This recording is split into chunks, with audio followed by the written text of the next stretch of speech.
तो देखिए नीचे तो एक फिगर दिया हुआ है आपकी बुक में कुछ इस तरीके का, तो ये फिगर मैंने नहीं बनाया है, क्लाउड के अंदर आपको ये सब दिया हुआ है, चाहे वो एलिमेंट्स हो चाहे कंपाउंड्स। तो आपको बताना है इनमें से कौन सा एलिमेंट्स है और कौन से कंपाउंड है। तो मैं कैसे एक्सप्लेन करूंगा, देखिए ये कॉपर है और कॉपर एक मेटल होता है बच्चों, ठीक है। और कॉपर ये जो मेटल होता है ये कैसे बना होता है, अगर हम गौर से बच्चों कॉपर को देखें, यहाँ हम आपको एक्सप्लेन करते हुए चलने चीज़ें। ये कॉपर का मान लीजिए कोई पीस है, ठीक है। तो कॉपर में होता क्या है कि जो कॉपर के एटम्स होते हैं बस वही होते हैं इसमें, ठीक है। तो ये भी कॉपर का एटम है, ये भी कॉपर का एटम है, ये भी ऐसे बहुत सारे इनफाइनाइट इसमें कॉपर के एटम्स हैं, बहुत सारे। और ये सभी कॉपर के एटम्स आपस में मेटालिक बॉन्डिंग बनाकर बैठे रहते हैं वहाँ पर, क्योंकि बॉन्डिंग बनना भी ज़रूरी है ना, नहीं तो एटम निकल के भाग नहीं जाएंगे, ठीक है। तो यहाँ पर मेटालिक बॉन्डिंग बनाते हैं, क्योंकि ये मेटल के एटम है तो ये मेटालिक बॉन्डिंग बनाते हैं। मेटालिक बॉन्डिंग एक स्पेशल टाइप की बॉन्डिंग होती है जिसमें कि पॉजिटिव चार्जेस कहीं ना कहीं ऐसे बीच में और इलेक्ट्रॉन का सी हमको ऐसे कहीं किनारे दिखता है। तो ये सब हम क्लास 11th में डिटेल में पढ़ेंगे। अभी के लिए आप ये समझ सकते हैं कि इंटर एटॉमिक फोर्सेज लगते हैं, मतलब एक एटम दूसरे एटम को पकड़ के रखता है, दूसरा पहले वाले को, एंड सो ऑन टू, इस तरीके से, ठीक है। तो जब मैंने यहाँ पे आपको कॉपर का विजुअलाइजेशन कराया स्टूडेंट्स, तो आपने देखा कॉपर के पीस में कॉपर के एटम के अलावा कुछ और तो नहीं आ रहा है। इसका मतलब ये क्या है, एलिमेंट है। एलिमेंट क्या होते हैं, एलिमेंट जिनमें एक ही तरीके के पार्टिकल्स हो, मतलब पार्टिकल्स नहीं, जिनमें एक ही तरीके के एटम होते हैं, आप ऐसे बोल सकते हो। ओके, वैसे तो टेक्निकली हमने इसको क्लास में पढ़ाया हुआ है। तो कॉपर चला गया बच्चों किस में, एलिमेंट्स में। चलिए बहुत बढ़िया, आते हैं सैंड पे। ओके, तो हाँ, तो बच्चे पहचान के कंपाउंड है सैंड। देखो सैंड में बच्चों आपको सिलिका मिल जाएगा, एल्यूमिना मिल जाएगा, आपको कोई सॉल्ट भी मिल सकता है वहाँ पर, ओके। और आपको वहाँ आयरन पोटेशियम मिल सकता है, वहाँ पर आपको वहाँ मैग्नीज मिल सकता है, वहाँ पे आपको आयरन मिल सकता है, ठीक है, टाइटेनियम मिल सकता है वहाँ पे आपको। तो इस तरीके से सैंड किस में चला गया, आपका कंपाउंड में, ठीक है। ऐसा तो है नहीं कि सैंड में आपको ओनली सिंगल टाइप के एटम मिलेंगे, ऐसा तो है नहीं, ठीक है। यहाँ डिफरेंट टाइप के आपको कंपाउंड्स भी मिल रहे हैं, कंपाउंड्स का मिक्सचर मिल रहा है, तो ऑब्वियसली वो कंपाउंड का मिक्सचर भी कंपाउंड ही होगा, ओके। उसके बाद वाटर क्या बताइए, कंपाउंड है। कैसे, क्योंकि देखिए यहाँ पर हाइड्रोजन के 2 एटम है और ऑक्सीजन के 1 एटम है, ठीक है। तो हमको पता है कंपाउंड कैसे बनते हैं, डिफरेंट एलिमेंट्स के एटम्स के केमिकल कॉम्बिनेशन से, डिफरेंट एलिमेंट्स के एटम्स के केमिकल कॉम्पोजिशन से, ओके। तो देखिए यहाँ पर डिफरेंट एलिमेंट कौन कौन से हैं, हाइड्रोजन और ऑक्सीजन। हाइड्रोजन के एटम को हम लोग H से दिखाते हैं और ऑक्सीजन के एटम को हम लोग O से दिखाते हैं। एक्चुअल में वाटर का जो स्ट्रक्चर होता है हमने आपको क्लास में बताया हुआ है।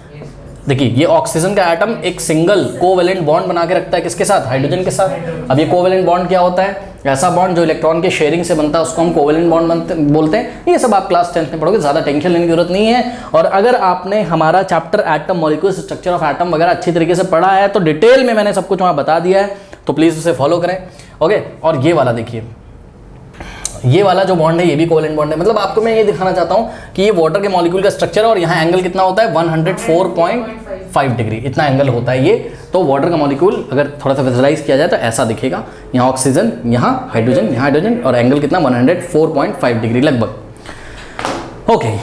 तो आपने देखा ये तो कंपाउंड है, बिकॉज ये डिफरेंट एलिमेंट के एटम्स के केमिकल कॉम्पोजिशन से बना, केमिकल कॉम्बिनेशन से बना हुआ है, तो केमिकली कंबाइंड है। जब भी केमिकली कंबाइंड होते हैं एटम्स तो बॉन्ड बनता है। बॉन्ड के नाम डिफरेंट होते हैं, कोई आयनिक बॉन्ड, कोई कोवेलेंट बॉन्ड, तो इस तरीके, कोई कोऑर्डिनेट बॉन्ड, तो ये सब हम लोग धीरे धीरे आगे पढ़ते जाएंगे। तो ये हो गया आपका क्या, कंपाउंड, ठीक है। उसके बाद कैल्शियम कार्बोनेट कंपाउंड है, सीधे दिख रहा है आपको। देखिए अब तो ज़्यादा टेंशन लेने की जरूरत ही नहीं है। तो कैल्शियम कार्बोनेट में देखिए कैल्शियम का एटम Ca, कार्बन का एटम भी और ऑक्सीजन के 3 एटम। तो कैल्शियम का 1 एटम, कैल्शियम का एटम का फॉर्मूला क्या होता है, Ca, कार्बन का एटम का C और ऑक्सीजन का O।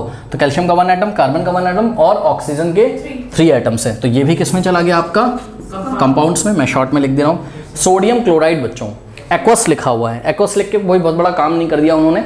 एक्वस लिखने का ये मतलब होता है कि हमने सोडियम क्लोराइड लिया। सोडियम क्लोराइड क्या होता है, टेबल सॉल्ट जो आप खाने में डालते हो, उसको उठाया थोड़ा सा सोडियम क्लोराइड और फ्लास्क में हमने डाला, स्टिर कर दिया, तो ये जो सॉल्यूशन बन गया इसी को हम क्या बोलते हैं, NaCl एक्वस। AQ का मतलब जब भी AQ लिखा हो तो आप समझ लीजिएगा दिए गए सॉल्ट को हमने वाटर में डिसॉल्व किया है और एक सॉल्यूशन बनाया है, इसलिए नीचे एक्वस।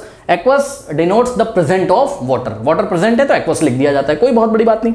अब मुझे बताइए बच्चों, क्या ये एलिमेंट है क्या, नहीं, ये तो कंपाउंड का एग्जांपल है, सीधे सीधे आप देख रहे हो। हाँ, तो ये चला गया आपका किसमें, कोई पूछेगा क्यों, तो आप बोल सकते हो भाई देखो यहाँ पर आपका क्या है, यहाँ पर सोडियम का एटम भी प्रेजेंट है और क्लोरीन का। वैसे तो ये आयनिक बॉन्ड बनाते हैं, है ना। तो ये सब हमने आपको कौन से चैप्टर में पढ़ाया है, structure of atom and molecules में। ओके, तो कंपाउंड, ये कंपाउंड हो गया, ज़्यादा टेंशन लेनी नहीं है इसमें।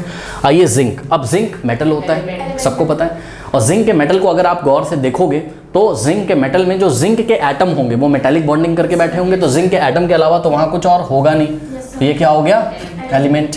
अब ऑक्सीजन बोलेंगे बच्चे सर यहाँ तो O2 लिखा हुआ है, नीचे 2 लिखा हुआ है। जी हाँ, नीचे 2 इसलिए लिखा हुआ है बिकॉज ध्यान दें बच्चों, देखिए होता क्या है कि ये मेटल है और ये भी क्या है, मेटल। देखिए मेटल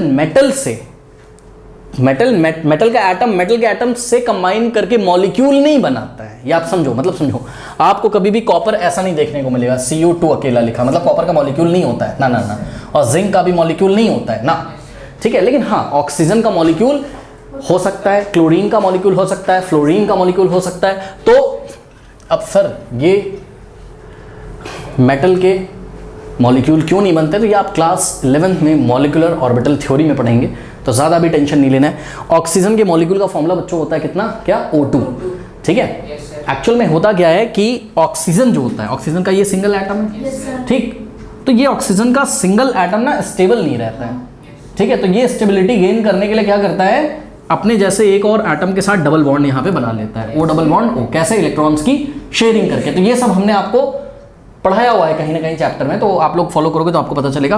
तो जब ऑक्सीजन का एक एटम दूसरे एटम के साथ डबल बॉन्ड, यहाँ पे कोवेलेंट डबल बॉन्ड बनाता है, तो इस चीज़ को हम सिंपली ऐसे लिखते हैं कि भाई हाँ, 2 ऑक्सीजन के एटम ने कंबाइन होकर क्या बना दिया है, O2 क्या होता है, ऑक्सीजन का एक मॉलिक्यूल होता है। अब यहाँ पर आपको बच्चों फोकस करना है क्या, कि मान लीजिए मेरे पास ऑक्सीजन का सिलेंडर है, ये ऑक्सीजन का सिलेंडर है। मान लीजिए इस ऑक्सीजन के सिलेंडर में अगर हम गौर करें तो पता है हमको क्या मिलेगा, हमको ऑक्सीजन के एटम नहीं मिलेंगे, ना, हमको ऑक्सीजन के मॉलिक्यूल्स मिलेंगे, ठीक है। तो ये ऑक्सीजन का मॉलिक्यूल है O2, ये भी ऑक्सीजन का मॉलिक्यूल है O2, ये भी ऑक्सीजन का मॉलिक्यूल है O2।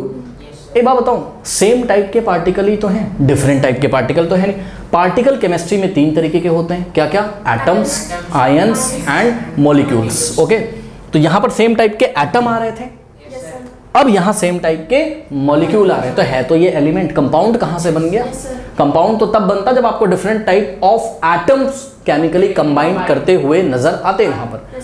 तो यहाँ तो केमिकल कॉम्बिनेशन हुआ है, मैं मना नहीं कर रहा हूँ, लेकिन केमिकल कॉम्बिनेशन यहाँ पर ऑक्सीजन और ऑक्सीजन के एटम के बीच में हुआ है। सेम टाइप ऑफ एटम के बीच में होने के बाद एक बढ़िया सा पार्टिकल बन गया जो कि स्टेबल है, ऑक्सीजन का पार्टिकल बन गया। और जब ऑक्सीजन गैस के सिलेंडर में अगर हम गौर से देखेंगे तो हमें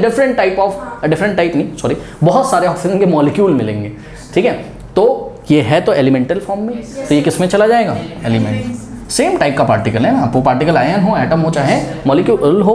अब वुड के बारे में हम इससे पहले भी चर्चा कर चुके हैं, ऑब्वियसली कंपाउंड है, क्योंकि वुड का अगर हम सैंपल ले जाए लैब में बच्चों, डिफरेंट टाइप ऑफ कंपाउंड, इसमें आपको डिफरेंट टाइप ऑफ हाइड्रोकार्बन्स मिलेंगे, ओके। और इसमें आपको सेलुलोज भी मिलेगा आई थिंक, ओके। तो ये डिफरेंट टाइप ऑफ आपको ऑर्गेनिक कंपाउंड्स इसमें मिलेंगे, तो ये क्या हो गया, कंपाउंड ही हो गया आपका, ओके। उसके बाद ये देखिए F2 आ गया।